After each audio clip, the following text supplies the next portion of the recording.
So I've been told that we are to be here at least maximum 9. And even if I come here 8:30, am I right? Is it 9 or 8? Let me know.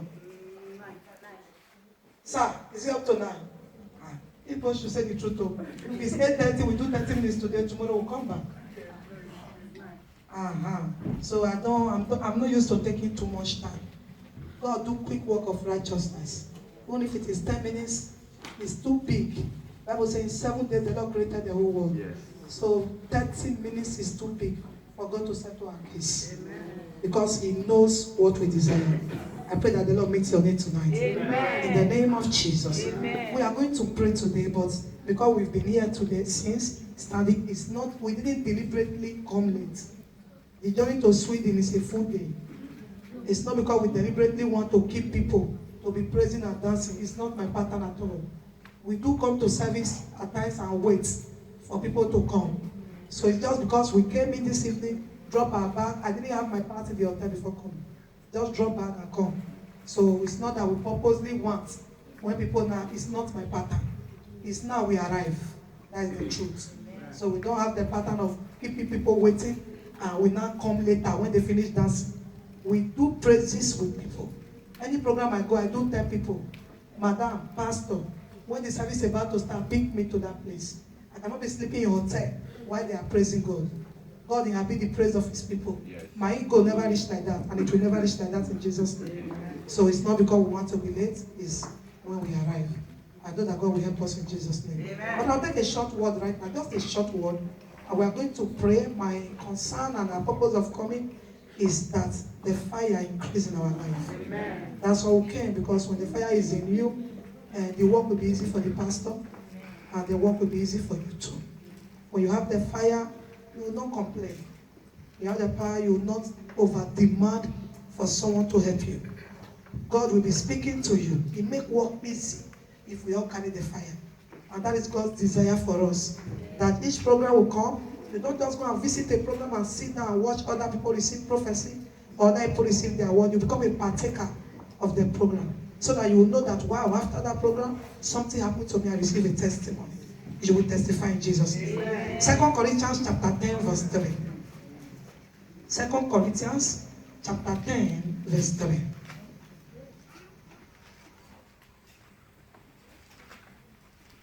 It's a popular Bible verse. 2 Corinthians 10, take from verse 3. For though we walk in the flesh, we do not war after the flesh. For the weapons of our warfare are not carnal, but mighty through God to the pulling down of strongholds, casting down imaginations and every high thing that exalted itself against the knowledge of God. Father, we thank you. The presence of God is here. Thank you, Jesus. Verse 5. Casting down imaginations. Thank you, sweet Holy Spirit. And thank you, sweet Holy Spirit. Verse 5. Thank you, sweet Lord. I ask for the grace to minister your word tonight. I ask that you touch souls. Keep me for it. I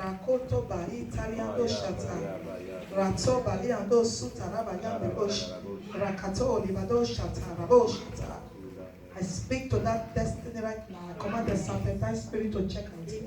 Mansuta baba yandelebo suta. Ikotoba yando suta baba yandelebo. I command the chain to be broken. Mansuta ba ikotoba be suta yandelebo. Raba suta liba yandelebo. Rakaba suta labo shata. Thank you, sweet Holy Ghost. I ask for the Spirit to minister your word now in Jesus' name. Verse 5, where we are reading. Casting down imaginations and every high thing that exalted itself against the knowledge of God, and bringing into, there's something God wants us to do. That scripture and refused me to pass.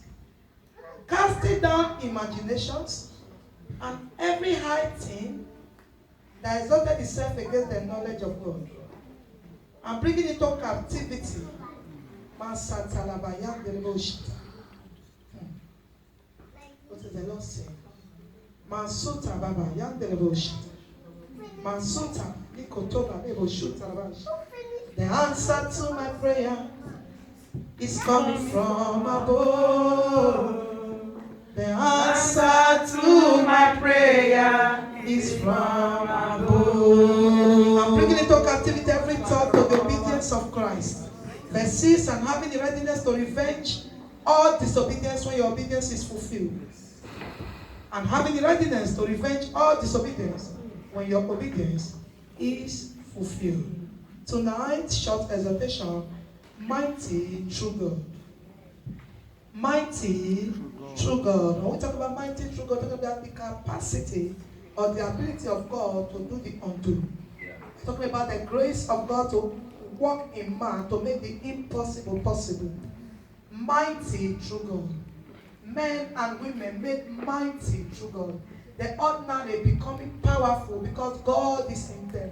He said, we see in them that God is with them. That is mighty through God. That thing that turns ordinary man, that turns a fearful person to a fearless fellow. That thing that enters you and your system just change. Something about you just change. Your countenance just change. Your attitude just change. Your move just change. You just that encounter, that thing that you become from just an ordinary person to a lion. Someone just noticed that. He said, when you see them, you know that these ones have been with Christ. Yeah. Yes, that's something different, exceptional. That encounter you receive and people around you know that yes, of the truth, something has happened to this one. That thing that you used to fear in the dream, those troubles that used to come to you in the dream, and you see yourself even in the dream roaring. You see yourself even in the dream, you are now stronger. Something just happened to you. You just know something happens to me. You just know, you are convinced beyond reasonable that within yourself that something has happened to you. You just know that your Christian level have changed. You just know that your talking in the spirit have changed. You just know that everything around you is changing. This is not the way you used to be. You visit a friend, you say, wow, you've changed. You say, you've changed. You say, what happened to you? You say, no, this is not you that will know. You say, what happens to me? You visit another place, say, you've changed. Bible say, we, with our open for behold ourselves in the mirror. You look at yourself, you say, you change. That is something is happening in you. Something is happening to you. There is something happening around you. At the beginning, you might not know it, but someone have just told you. Do you know you've changed, sister? You used to be very quarrelsome. You used to be very angry. Right now, someone step on your toe. You even tell the person sorry. He said, what has happened to me? People notice this change visible in you. He said, well, Christ in me, the hope of glory. Something has actually, you look at yourself in the mirror. Someone match you. You used to be very aggressive. This time, when someone match you and refuse to tell you sorry, you still look at me and say, God bless you. Wow. Something has happened to you.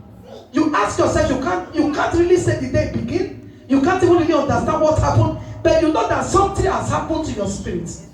Then, and when you are doing the work of righteousness and you are doing the Christian life, you are doing it with conviction that your lifestyle begins to bring souls to the kingdom. Your lifestyle will make people to believe that of a true God existed. People that used to believe that, wow, is it just fantasy? Are they just lies?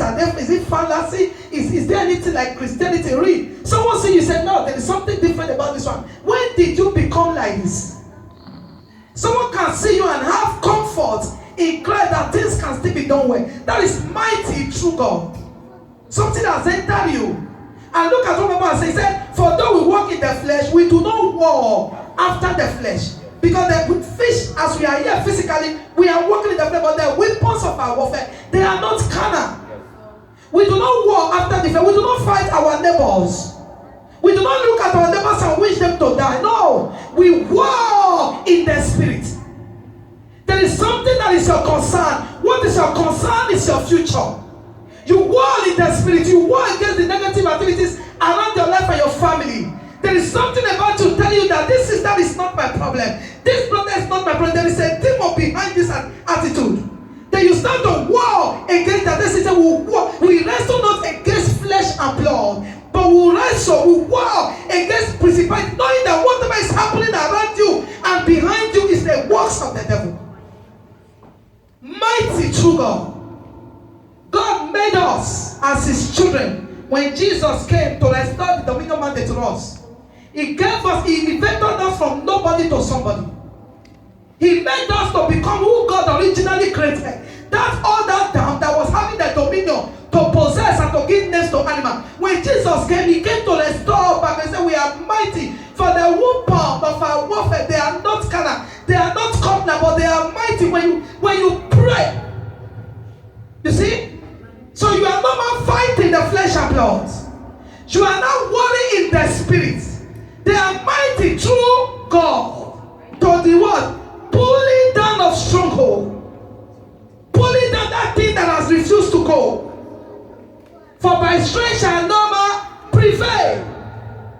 The weapons are mighty to pull down stronghold. Stronghold are activities that has been there.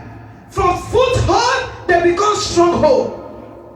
It look as if the problem had refused to go. It persisted more than necessary.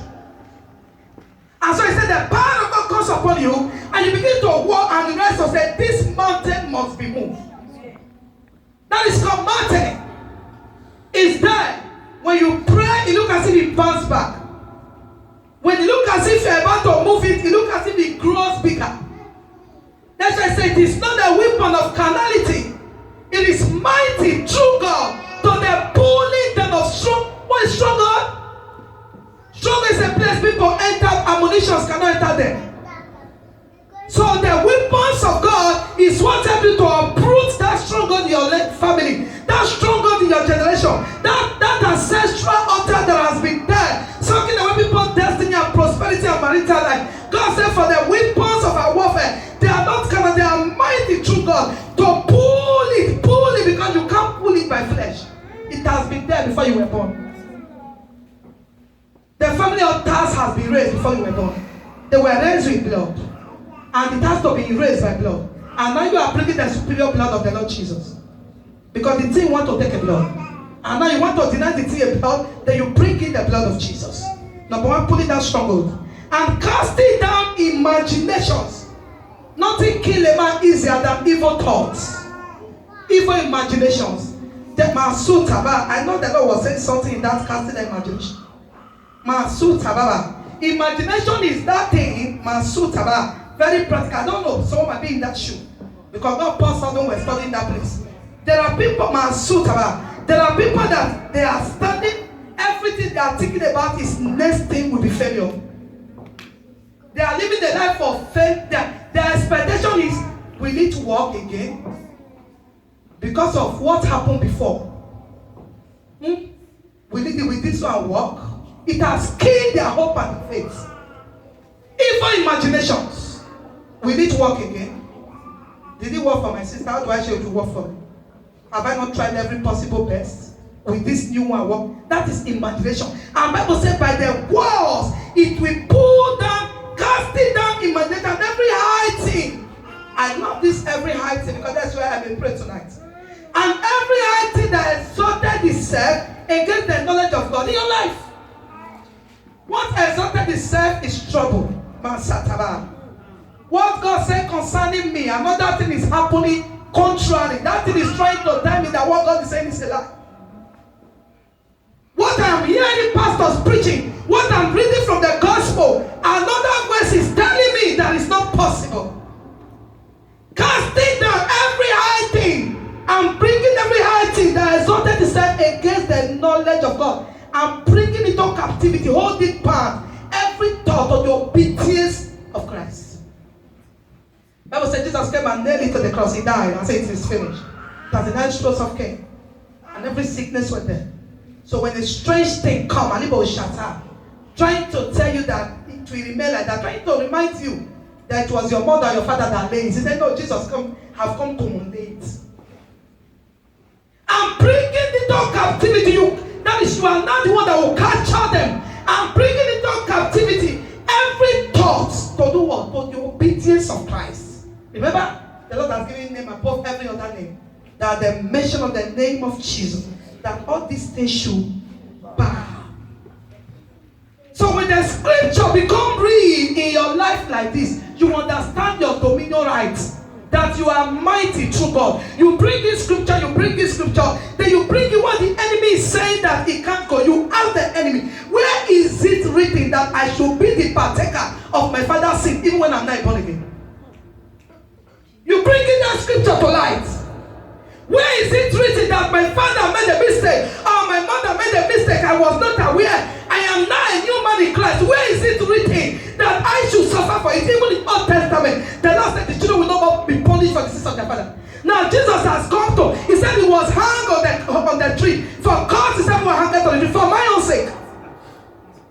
Then you ask the serpentine, what agreement did I enter with you when Bible has given me power to tread upon serpent and scorpion and over every powers of the enemy? He said, and nothing, absolutely nothing shall my enemies hurt you. So when you bring a scripture to life, your spirit man will receive it and it works. Because the weapons of our warfare are not carnal. They are not. They are mighty through God to the pulling down of stronghold. You know what I love about that? He said, revenging all disobedience and having the readiness to revenge all disobedience when your obedience is what? Fulfilled. You know, the greatest obedience I do tell believers is not usually the obedience of thou shalt not sin or thou shalt not die. When you're a child of God, you know that the seed of sin should die. The obedience I tell people, obey what the scriptures say concerning your dominion rights. Huh? Because as a believer, you are not given the license to sin. So you should already know that I'm a child of God.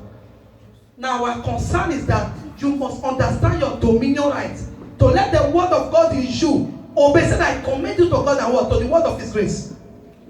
Which is able to build you up and give you what? Inheritance among all them that are sanctified. Is it among the dead? No. When the word of God enters into your spirit, it will build you up to tell you what God has said, but not what the devil said. It will tell you that whatever you have that the enemy has taken, that Jesus died and rose again, he has been given to all men freely. It will not just be you are hearing preaching. No. It's not religion. Practice it. You can hear preaching for 10 years, nothing. Someone will come and pick one word in the spirit and act. The knowledge of God. It is the knowledge. Jesus himself encountered Satan. And Satan said, do this. He said, it is written. Satan wants you not to discover what is written concerning an issue. I am telling you, prove it. You have an issue, place it down. Pick one word in these 3 days and look for how it concerns you. What we hear might not be what I'm preaching at all. That's how God does it. I'm preaching what I'm preaching. The Holy Ghost is giving you a word that is concerned to your issue, that matters to your issue. Hold on to that word and put it down. And let the devil tell you how in your case is more difficult than what God has said. From Genesis to Revelation. He said he has not given God the seed of Jacob to seek him in vain. You don't come to church just because people go to church. You don't come to a program to go and see what may happen. You come to church because you want your life to happen in a positive way. You don't come to church for people around you to say you are not a Christian. No! You don't come to church to come and prove that I know. No, I don't believe to so. No. You don't even come to such a program. You can't waste your hours to just come say, let me go and see. No. You go for a change. You go for impartation. You see it as this is my certain day. Because there are days and there are certain days. And when the Lord wants to meet you, just as I stated from the beginning, at times, the thing about God that the Bible says his ways are past finding out. That I that I'm preaching here now, I don't know who God is talking to. That's one thing about God. It's between your heart and God. You see, the fact is that my own is to come to this place and preach. I don't know who God is talking to. At times, the thing you are not even expecting where God will come from, you come from there. I don't know. So when you come like that, you purpose in your heart and your house that this event is for me. And there is something I need from God. Because he is God. He's not a man that should lie. And I am not the one that came to drop anything. You see the picture? So when you come to a place of God, you came to meet with the master. That's it. He said, I stand at the door of your heart and knock. If anyone hears my voice and open, I will come and dine with him. And what is his voice? His word. So when his word comes into your spirit and your spirit is receptive, and God knows that you are desperate enough to receive him, he will break the chain. And it's as easier to break. When I say easier, too easy. Because the word of God is in place. You see, the word of God has been preached. And where the word of a king gives them is power. So in these 3 days of sharp work, you should expect a turnaround, because I've been seeing it happening everywhere. So you can't escape it. So don't escape what God wants to do for you. That's the picture. There is no need, because the devil knows that the grace is on ground. So it is between your heart and say, oh God, this is why I came. There was no case that was as tough as Jabez in the scripture. A honorable poor man. No case. Maybe I'll talk about him tomorrow. He was a honorable poor man. When you get somebody who was more honorable and he's begging, the beggar will take away the honorable. Because there's no honorable beggar. A beggar is a beggar. There's no, let's welcome this honorable beggar. No, it's honorable gentleman. But when they now reject you, that honorable is gone. That's the picture. But what happened? Look at his life. Mama, you gave birth to me and called me Jabez. What was my offense? I was in the belly. I am not the one that said you should pass through pain. Why wouldn't you forget your pain after giving birth to me? Why using your past to rob me? That's the level people are suffering today. Using past to rob the child that has not come up. I was still in the belly when you were called. Why did you give me a name like that? The Lord made me honorable from the womb. My mother felt pain. He gave birth to me and called me pain. And the pain followed. And then I said, they call me honorable, but I'm rejected. People look at me and say, wow, I love this person, but there is something wrong in me that I myself know that should be corrected. And Jabez said, I dare to take the correction. I can't remain a honorable rejected one forever. Who took the step? Jabez.